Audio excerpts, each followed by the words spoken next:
This meeting is being recorded. Good evening, everybody. Today is Tuesday, January 18th, 2022.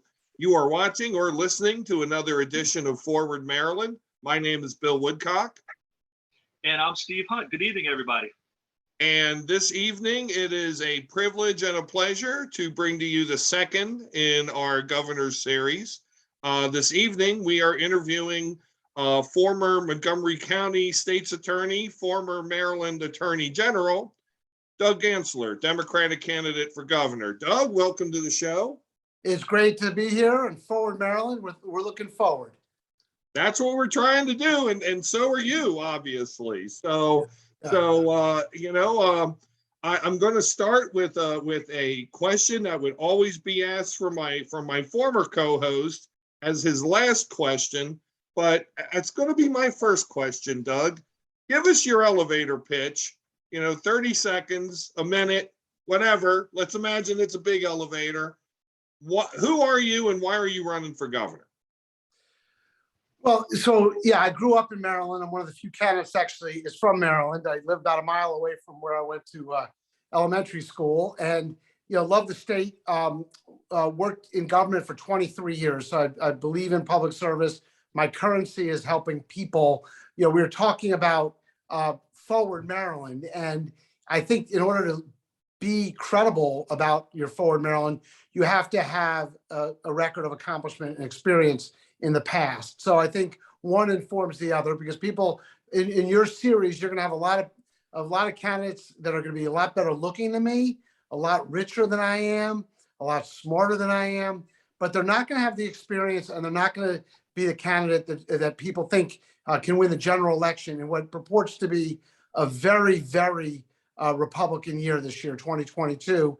And there's a lot of polling to suggest that. There's empirical evidence to suggest that. So given that I'm the only candidate in the field with a vision of democratic values, a record of accomplishment, of practical accomplishments, getting things actually done, and a record of accomplishment, that gives me credibility to be able to do and make sure to bring to reality the kinds of things that we'll talk about during our conversation. Well, Doug, thank you for that. And I mean, full disclosure, Mr. Gansler and I go, probably about 25 years back. We still look good, man. We have Young Democrats of Maryland, and then the highways and byways of Montgomery County in '98 when you first ran for state's attorney. I ran for delegate. Another good guy named Doug Duncan first ran for county executive. That was some stuff back then. And I wasn't supposed to win. I was running against 30 years of incumbency. I was 35 years old, but I had a vision then about community prosecution and fully implementing community prosecution instead of the old way that kept people safe. And it's something that I'll do as governor as well. But that was back in that first campaign. I remember it well, and it was a lot of fun. That was fun. So the first question I have kind of goes on that experience, because you've had executive level office in county government, and also as Attorney General of Maryland. So you've been elected statewide. I'm not asking you to give away any strategic secrets, Doug, but how do Democrats win back the Hogan Democrats? Those folks in Anne Arundel, Baltimore, I'm sure you know the map, who they were blue, and then for the last two times they've gone red. Well, we've lost 3 of the last 5 elections, actually, and we're the most democratic state in the country in terms of registered Democrats to Republicans.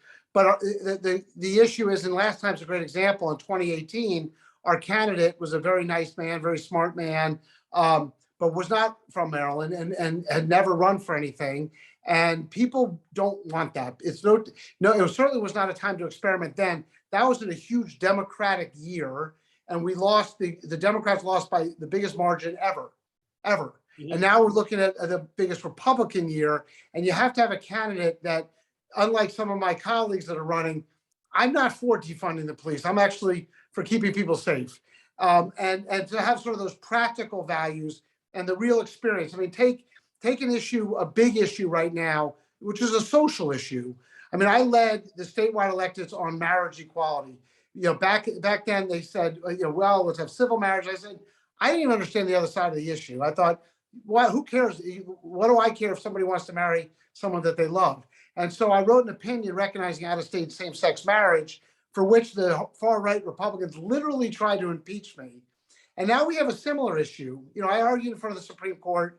Luckily enough, it was a child molestation case. I won it 9-0, Supreme Court of the United States. I know how they operate. I know how they work. They took the case on December 1st, the Mississippi case, not to rubber stamp Roe v. Wade, but they're either going to overturn it or scale it back. So who the governor is really is going to matter. And that's the kind of thing I think that people want to see. They don't want to experiment. They want to have someone with that kind of experience. Mhm. I think that's a great answer. I think that's very, I think more people are tuned into state politics than I think some give credit for. You ran for governor previously in 2014. You were second to Anthony Brown in the primary. What were some of the lessons learned in that race that you're trying to bring into this campaign? Well, I think, what happens, and I see it right now running against this group of folks that have never run for office, and you get your consultants telling you what to say about this issue and that issue, because trust me, not everybody knows everything about everything. And so I think you just have to sort of be more, I have to be more sort of open with who I am and what I am, and talk about my real values and what I want to do. And criminal justice is a great issue. It's something that I'm hearing the most about. People right now are scared. I mean, people won't go into Baltimore, businesses won't open up.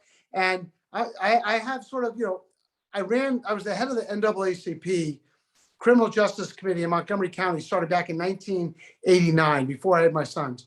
I mean, that's a long time. We've worked on criminal justice reform, talked about community prosecution. I put in the first domestic violence dockets, put in drug courts to keep people out of jail and give them a path to being productive members of society. But at the same time, we're a county of over 1 million people. We had 12, 13, 14 homicides a year. That's like a weekend in Baltimore sometimes, or a week in Baltimore. And it's just, and people want that kind of leadership. They want that kind of experience. So I have to speak to that. And I recognize that crime disproportionately affects communities of color and underserved communities, and people want to be safe. That's the number one function of a governor. So I think that's the kind of thing that I learned from, and and I hope the Democrats have learned from it, because we've had a Republican governor for 8 years as a result. Right. So you mentioned a couple of times the field of Democrats, and that always gets me thinking horse race, and then that gets me to cash.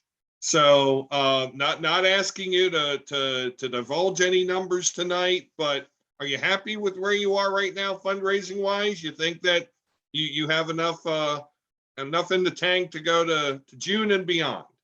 Yeah, for sure. I mean, look, I'm running against people whose credential for running for governor is that they've been fundraisers, and they have access to very, very rich people with very, very wealthy pockets, and some of them are very wealthy themselves. But having been in office for 16 years, 8 statewide and 8 in the biggest jurisdiction of the state, which is going to have about 23% of the electorate in the primary in June, my name recognition and people recalling and remembering, whether it was leading in during the Beltway snipers, or whether it was my environmental work cleaning up the Chesapeake Bay and going after corporate polluters, or or when I was president of the National Association of Attorneys General, all 50 AGs from around the country, where I led the national mortgage foreclosure crisis, took on the big banks, kept people in their homes away from being evicted. The name recognition, you can't buy that with some flashy, ads from DC media people. So we're going to have enough money to run our race. I've shattered every fundraising record in every election I've ever had. We will have enough to run our race, and we're going to start raising money in earnest, obviously right coming up now, because the election, it's getting late earlier. Is that what they say? Early, later? But in any event, we still have almost, we have 5.5 months till the primary, let alone almost, 11 till the general. So we've got time, and we'll start raising some more money now that COVID's behind us a little bit.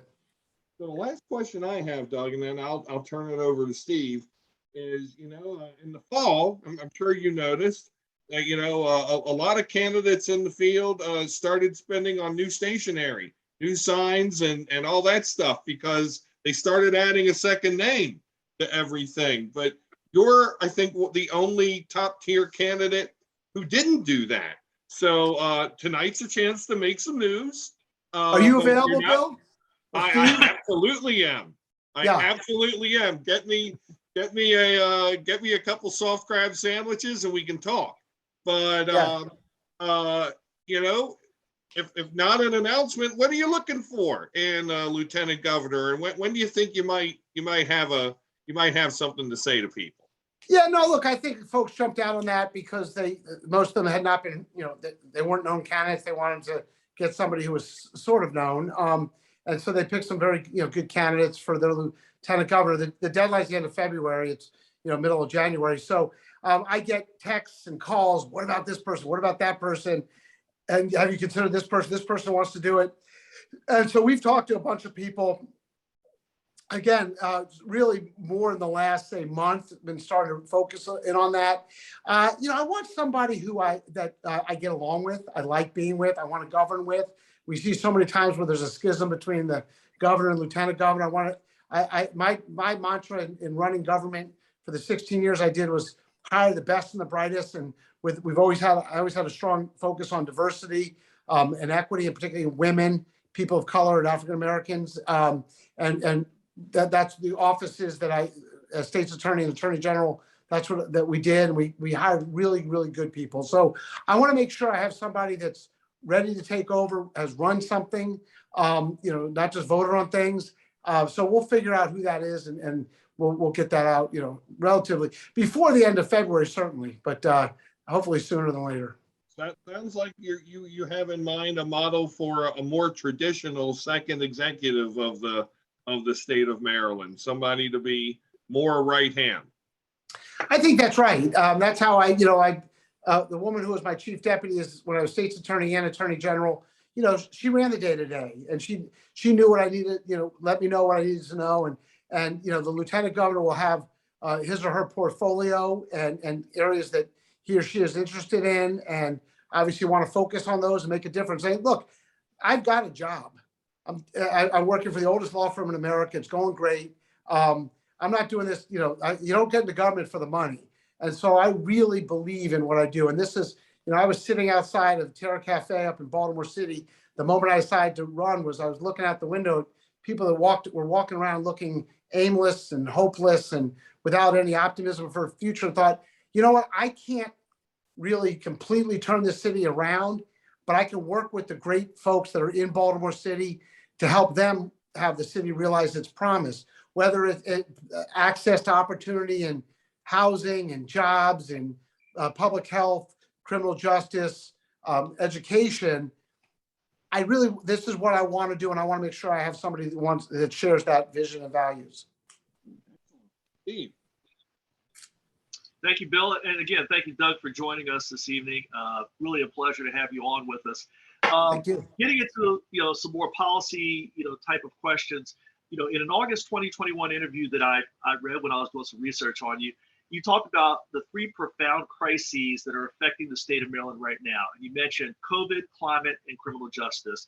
And obviously, I would say number 1 right now is COVID, as we are going into effectively year 2 of a pandemic. So now that we're 2 years in, Maryland, I think we would all agree, has done better than a lot of states in terms of vaccination rates, response, et cetera. But I think we would all also admit that it's not been a perfect response all the time, and sometimes it's been not good at all. What is your overall thought? If you want to get into specifics, that's great, but your overall thought of the pandemic, the response of the state of Maryland, and quite frankly, administration to the pandemic. And if you were the chief executive of the great state of Maryland, what are things that you would look to do to really get us, even if it's to an endemic stage, as opposed to worrying about, okay, what variant's going to come along and knock everybody on their heels again? Yeah, I mean, look, you hear a lot about it, but the first thing I would do, you sort of said we're not perfect. Well, this is an example where people aren't perfect. Like, I don't understand why I'm sitting here talking to you, why everybody doesn't get vaccinated. It just makes no sense. I mean, look, if you want to die, that's kind of on you, but it's downright selfish to not be vaccinated with when there's people around who, you know, could get sick and die. And so I certainly would be pushing that, have mandatory vaccinations, you know, follow the science for real. And, you know, it's been interesting. We've all lived through this. The fact that I'm running for governor, it doesn't give me any better insights as to what we've all seen and lived through. I mean, you recall at the very beginning that you weren't allowed to touch anything and you had to get sanitized and all that. Well, you know, nowhere on the planet has anybody gotten COVID from touching something. We now know that. Yeah, we're still doing that. And so I really want to focus on the actual science and trying to keep people safe and keep people healthy. Kids ought to be back in school. We got to, that's a sort of a part of the mental health issue. I'm the only candidate that's really been talking at all about mental health. And if you go to our website, douggansler.com, you'll see our mental health platform. And one of the things that I just mentioned, schools, is we talk about having a mental health officer in every school for every 250 kids. It just, you know, to talk through their issues, talk through the problems, talk to what's on their mind, and helps with a lot of different things. So, yeah, I think the governor has done, you know, a good job on a lot of areas regarding the COVID response. But, you know, some not so good. I mean, the procurement system, and this is really in the weeds of what people that are watching or listening want to hear about, but the procurement system in this administration, it'll be hard to make it worse and less transparent. And so that's a problem when you're trying to get PPE out, when you're trying to get vaccinations out. I mean, you know, Montgomery County, which, you know, is about almost 20% of the state, didn't get a vaccination center. I mean, how is that? You know, the county executive asked for a vaccination center in early February, and by late April, it showed up in town. And, you know, people are going up to the Raven Stadium or Salisbury or whatever to get their shots. So there's a lot that could have been done better. I mean, and this is an example, you know, the fact that people want experience in their next governor isn't just for experience sake. I mean, one of the guys I'm running against now who has higher name recognition than I do, he's a septuagenarian, he's been in office for 36 years. You know, he has experience.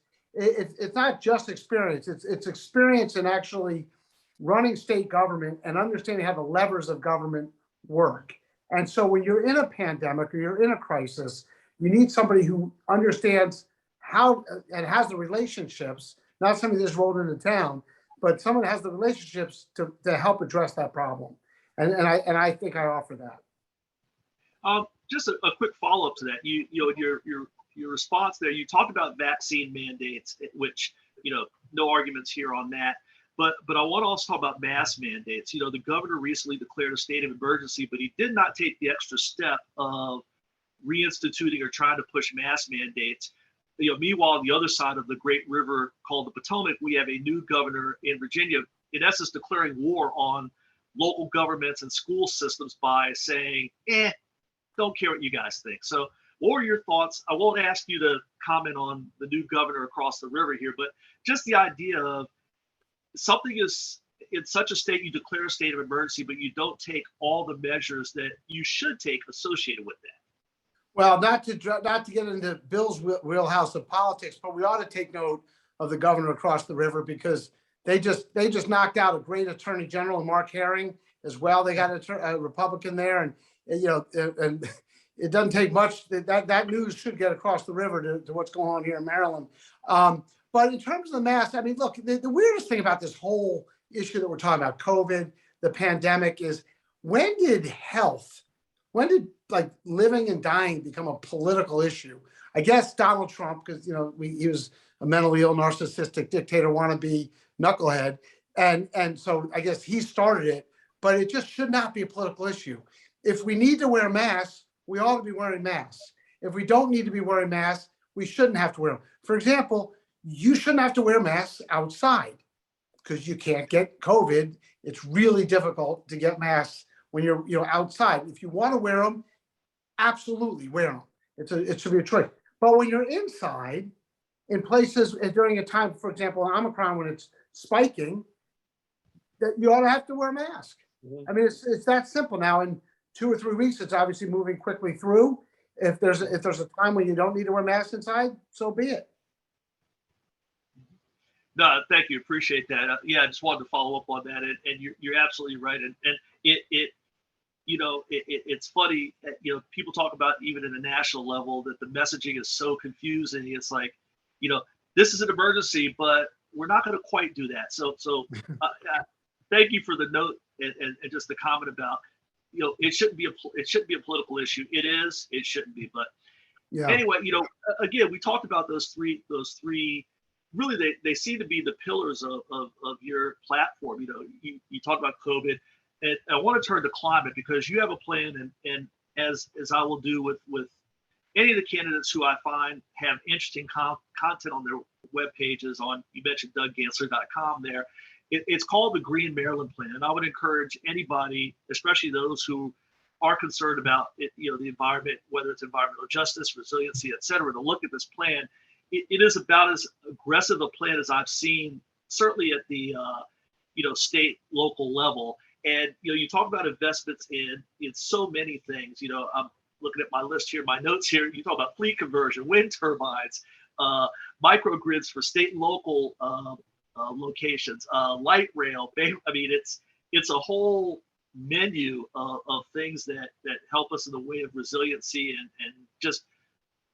If it doesn't reverse the trend, at least it stops it from getting worse. Yeah. Obviously, these things cost money.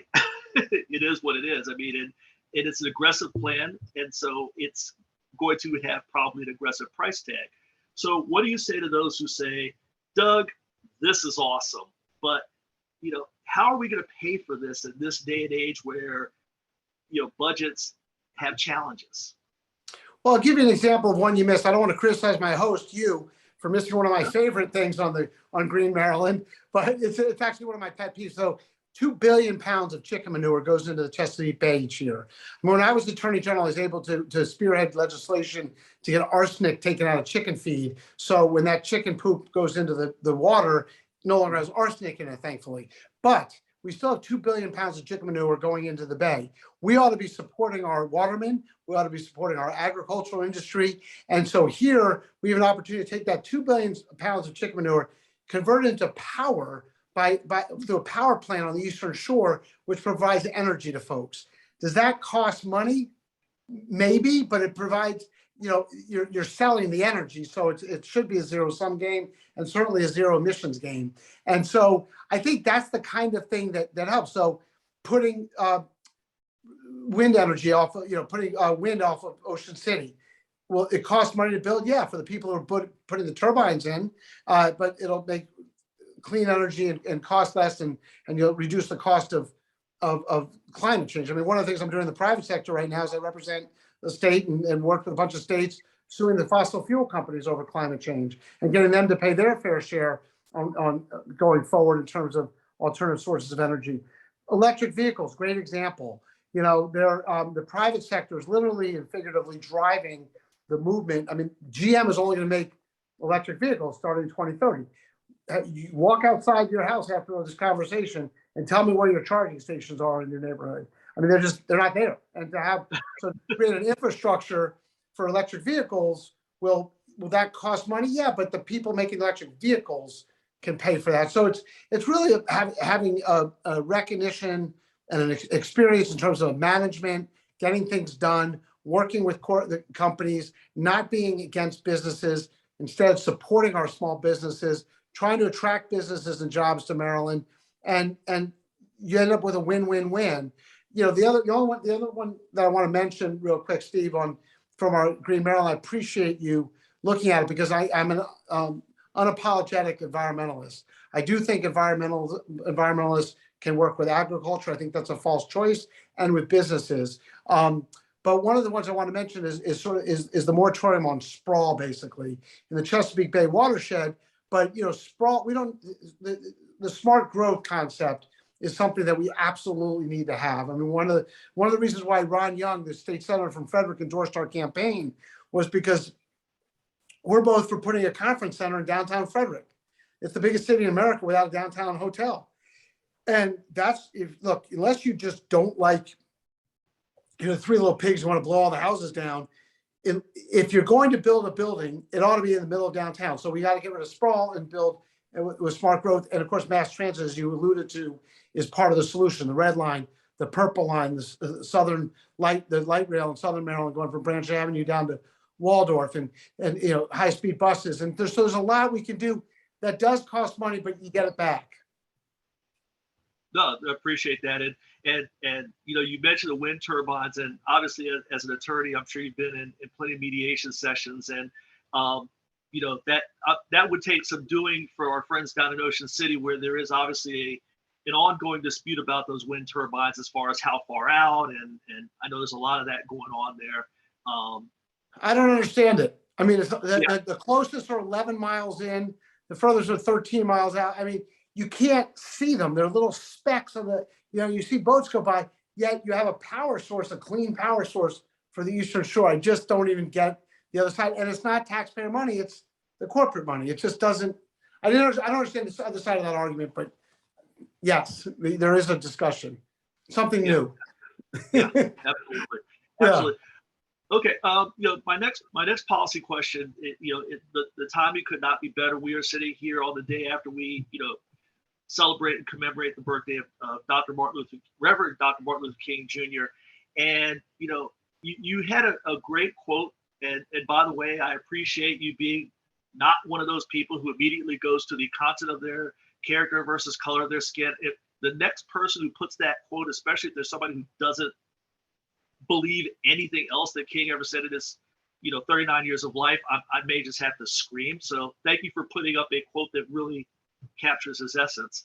But you have a plan called the Sunlight of Opportunity, and you've touched a little bit on that when you talk about environmental justice. You talked about diversity. When Bill asked you about a running mate, you talked about your cabinet, your experience dealing with folks in downtown Baltimore. Again, I know this was something that a lot of advocates and activists in not just the Black community, but communities of color demanded of the candidates running for governor. I believe you were one of the first ones to actually put a plan out there for everybody to see. Instead of picking apart one or two, and I'm going to give you an opportunity to talk about the highlights of the plan, what the reaction has been from advocates and activists and folks that you talked to, maybe people you consulted with to get ideas that you had captured in this plan. I'll just turn it over to you to talk about the Sunlight of Opportunity, which is also on your website, and what that will mean to so many Marylanders. Yeah, no, and I appreciate the question, Stephen. It's funny because over the weekend I was sort of thinking about this. Obviously, we all do during Dr. King's weekend, and I remember being at the 20th anniversary. I'm old, so I was at the 20th anniversary of March of Washington in 1983. I wasn't running for anything. I just thought it was an important place to be, and so it's kind of in my DNA, these issues, social issues. And I was the head of the NAACP Criminal Justice Committee back in 1989, been involved in the NAACP since then. Elijah Cummings and I co-chaired Barack Obama's campaign in Maryland when nobody else was for him. They were all with the other candidate. And, I was so excited to see him win. And I started the first civil rights division in Maryland's history. When I was Attorney General, Carl Snowden ran that. We did a bunch of really great work there. And so it's an issue that I didn't just sort of ask a consultant to write up for me. It's an issue that I've led on in the past. I've lived my life. I'm obviously on the board of Charm City Youth Lacrosse, which I started in Baltimore City 12 years ago. Inner City Lacrosse League is the underserved community. Kids in Baltimore didn't have that opportunity for our state team sport. I'm on the I work with College Track on the board of College Track locally. I'm on the board of Year Up locally. A number of areas that we really need reform there. But I think it's just sort of how you think of the world. I mean, you need a Democrat in the governor's chair that cares about the sort of vision and principles that Dr. King espoused. And so we have to win.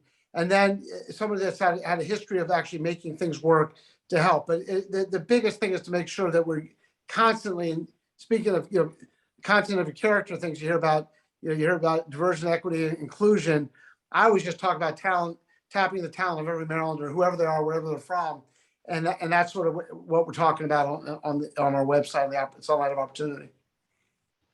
That's great, and I'm assuming you've talked to leaders, whether church leaders, civic leaders, and what has been the reaction to those who you've been able to go out and talk to about the plan? Yeah, I mean, I grew up with people. I mean, I'm a little different than for whatever reason, I have a lot of people in my life that I talk to about those very issues on a daily basis and have for 30, 40 years. I remember I was at Chevy Chase Elementary in 1972 when busing hit. I was 10. I didn't know anything about what busing was and all that. And the parents were in there picketing us. We were going to school, and parents were out there picketing about something called black kids coming to our school, and that was going to ruin the whole school and this, that. And, it makes you think, like, wait, fortunately, my parents were nowhere near any of that nonsense, but you start thinking about these issues. I started thinking about those issues growing up here when I was very young. And so I talk to people, I talk to pastors, I talk to business leaders. I've got a lot of, sort of high up folks professionally in the African-American community, but that I've been friends with for, decades and decades, but really people on the street. And, no one, I may not win this race, but nobody's going to outwork me. I go everywhere in the state. I talk to everybody. I talk to people about their issues and their concerns. And a lot of them are African-American, a lot of them people of color, and a lot of them are just flat out poor. And some of them can't eat.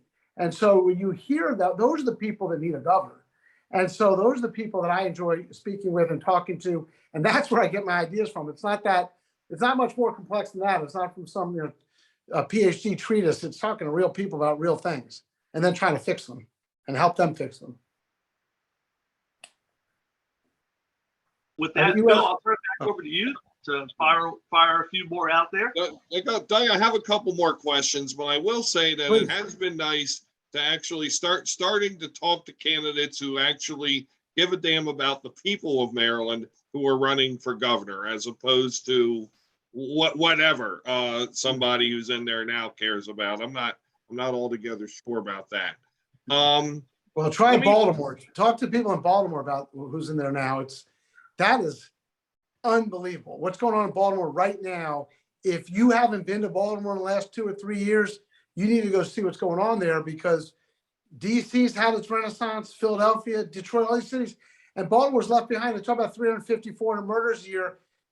That's outrageous and egregious, but that's just a statistic, which is part of a much grander problem of just ignoring this beautiful, wonderful city that has endless promise and potential. It is absolutely abysmal, and you and I could talk about this for a very long time, but because we know many of the same people, but when that man killed the Red Line, I knew that was going to be the beginning of a really dark decade for the city of Baltimore. The city of Baltimore is not without committing many of its own foot faults, but it's absolutely does not have a friend in the government house. It hasn't for 8 years, and it'll be. But it'll be good to have someone in the government house that actually has fought corruption. I mean, will be prosecuted public corruption, and that's part of the image of Baltimore. But part of the image of Baltimore also ought to be the Baltimore port, the #1 hospital in the world.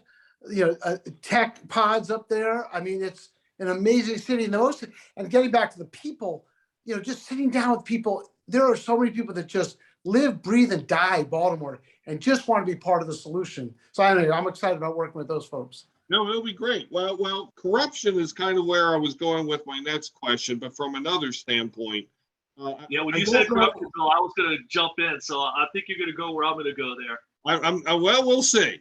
But you mentioned the elections in Virginia, Doug, and there is a national lesson that can't be ignored, and it's certainly those who think it can't happen here, it can.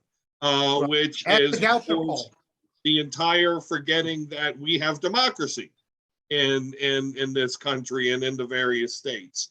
And I'm not going to ask you to comment on the Attorney General's race on the Democratic side. That is a fascinating political dynamic. But, as, if you're elected as a former attorney general, taking the highest office in the county, in the state, how would you be working with the new attorney general, whoever that might be, or just simply legislation that you would be enacting on your own as governor, in order to help protect the vote and protect voting rights in the state of Maryland? Yeah, so there's a lot in there to unpack, but in terms of the attorney general, Steve Sachs just passed, which Yes. was very fortunate, and he sort of started the modern day Maryland attorney general, and Steve Sachs was a wonderful person, did a great job as attorney general. Joe Curran, for the next 20 years, did a fantastic job. And then, at least my mother, rest in peace, would thought I did a pretty good job in there. And then, and Brian Frost has done a good job. So there's a real legacy there of protecting consumers, helping people in Maryland. And so the next attorney, there's a couple candidates that are running now, maybe others will join, but the two that are running now are very competent, smart, quality people. So I think that office will be in good hands. So I look forward to it's the second most powerful job in Maryland, the attorney general, and I look forward to working with the next attorney general. But look, I play team sports. I actually still play lacrosse. I'm 59 years old. It's a little crazy, but I'm a team player, and I can't wait to work with the General Assembly, the Attorney General, our new treasurer, and to get things done and kind of get things rebuilt, particularly after COVID. But one of the issues is elections. And so when I was Attorney General, I had a voter irregularity task force to make sure that we were doing it right. We were doing it well. There's a lot of people want to consider letting independents vote in Maryland in the primaries. The thought being that they shouldn't have to compromise their desire to be an independent and therefore lose their franchise for the primary, and it makes people stop being so polarized, talking to the far left and the far right. I want to get rid of judicial elections in Maryland. I think it's the most insane idea that we have. The judges raising money from people that appear before them. It's unseemly. Judges should not be involved in politics. They should be deciding cases based on the facts and the law applying to those facts. And everywhere on the Eastern Shore, Western Maryland, and Southern Maryland, anytime a person of color has run against somebody white in a contested judicial election, the white person wins. And it's crazy what's going on with the judicial election. Anyway, so the elections, we need to make sure that we're doing it right. We need to provide access to voting. This idea of mail-in voting is great. It works. Look, most people don't know. I'll talk about judges. We have elections for judges. People don't know who the judges are. People don't know who the maybe city council, board of education. They, instead of walking in there and having to decide who to vote for because they like their name or they have the same name as their dog or whatever it is, give them time to research the candidates, think about the candidates, and then mail in their vote. There's no evidence of fraud in Maryland in recent elections, and I don't think we should be afraid of enhancing the ability for more people to vote. Excellent. We're about to wrap up, but before we go, I would like to give you the chance to make a plug for your campaign. I know you gave your elevator pitch at the beginning, but for people who are wanting to learn more about your campaign, get involved, we're in the digital age now, Doug. How can people reach out to you? Well, they can go on the website, douggansler.com. They can email me at doug@ganslerformaryland.com. But we definitely want people to help. We have a great volunteer group. We are trying to run a grassroots, people-oriented campaign. We have an incredible team put together that's helping this. And with 10 people in the race, we need to make sure that we get the best candidate with democratic values, with experience, that can win the general election. And so, I was fortunate enough to get 1.3 million votes plus in the past statewide. I've run a statewide office. The Attorney General, as you know, is involved in every one of the 56 units of state government in the decision-making and the legal part of those offices. Been involved in the legislature, kept people safe as state's attorney, want to do so as governor. So I think as we go forward, I think there will be some more light shined on the differences in the candidates. Right now, everybody is sort of saying the same thing for the most part, but the sort of proof is in the pudding. You can talk the talk, but can you walk the walk? And people just do not want to experiment right now. Fantastic. Steve, any final questions? No, none for me. I think we hit a lot of territory. Appreciate again, Doug, taking the time, in the evening. I'm sure it's been a long day between your day job and your job of trying to get a new day job. And taking the time to speak with us. We really appreciate it. So I don't have anything else. So I think, Bill, we can call it a wrap. Thank It is always a pleasure to see you and to talk with you, and hope to cross paths again soon. No, you guys are awesome. Anytime. You guys are the Good luck best. with the campaign, and we would love to have you on again. Who Anytime. knows? Possibly the first ever remote broadcast from the governor's mansion. Dare to dream. You got it. I'm just going to put that out there. I mean, Perfect. even if it's through the fence, Doug, we'll do that. Yeah. No. We have open door policy. We're good. Excellent. I love it. Thanks, guys. Thank you I very much, appreciate it. Doug. Steve, always a pleasure. And Bill. for you viewers and listeners, join us next week for another episode of Forward Maryland. Have a good night, everybody. Take care. Thank you. See you guys.